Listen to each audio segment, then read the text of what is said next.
Hi everyone, welcome back. My name is Alex, and today I thought I'd share a couple of my furniture design projects, including one that isn't completely done yet, but that I'm nonetheless very excited about. But let me give you some backstory first, though. So a few years ago, I started dreaming up different furniture designs, as we all do, and I wanted to explore using materials like concrete Mexican tiles, steel, and plywood to come up with designs that were simple but unique. The first one I decided to try and build was this coffee table. The inspiration for it came from this image I found online. I love the contrast of the wood flooring and the geometric concrete tiles. I also found the transition between the two materials really beautiful. So I purchased some of these same tiles, and the first step was to research how exactly they would work with a metal frame. I tried a 1.5-inch steel angle and found that the tile sat just below the top of it, which was perfect.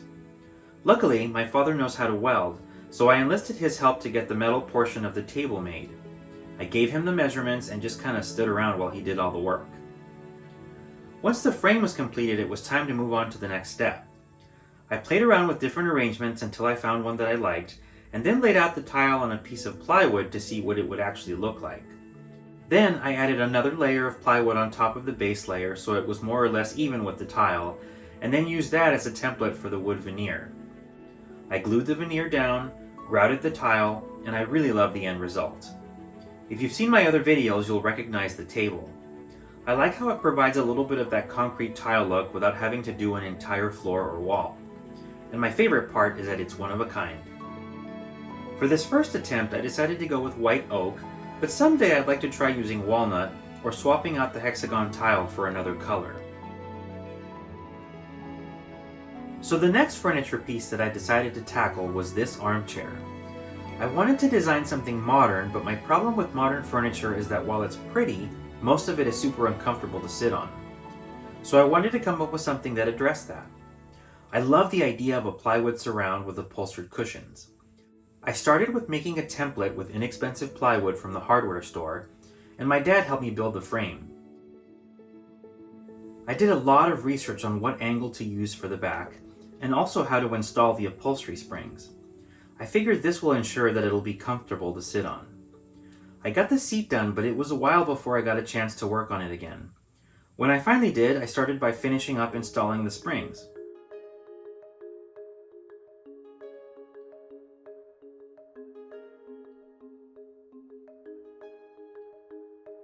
Once that was done, it was time to attach paper-covered wires perpendicular to them.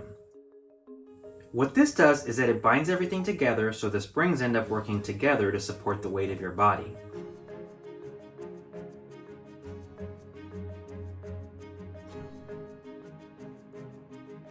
At this point, I started thinking more about the plywood for the chair surround. I knew this was just a prototype, but I decided to go all out and make it as nice as possible, so I ended up buying a sheet of apple ply, which is a really nice grade maple plywood. I enlisted the help of a friend to pick it up, and oh my gosh is it heavy. So let me show you what the palette for this is going to be. So we have our maple plywood here, which will be the dominant material, and I'm going to use little black covers for the screws, and simple black furniture legs I bought off of Amazon. And for the fabric, I decided on this plaid one from Design Text. I love that it has some gold in it, and I think it'll look great. So a few months later, when my family came up from Texas to visit, I asked my dad to help me cut out the pieces from the fancy plywood.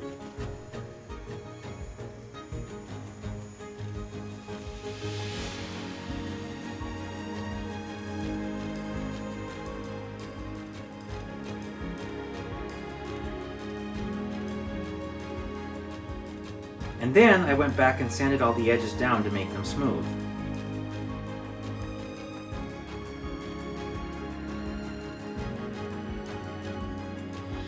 Once all the pieces were ready, I set everything up to see how it looked.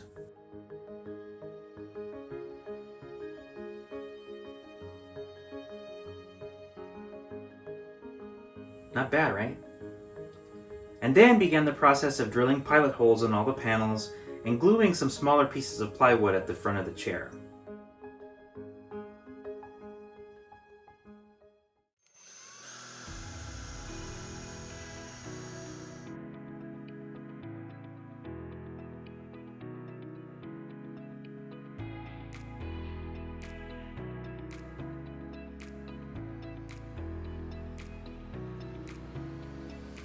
Once I was ready to assemble, I decided to relocate from the basement up to the living room.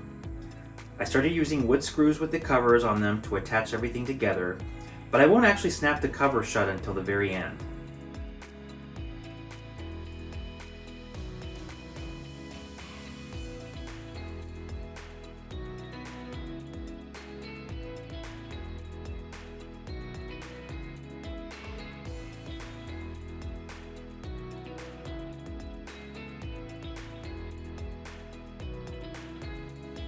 This was a long process. And then when that was finally done, there was one more piece I needed to glue down.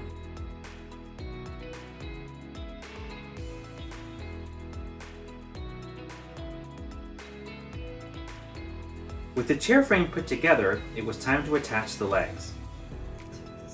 Oh my god, it's so heavy. Ugh.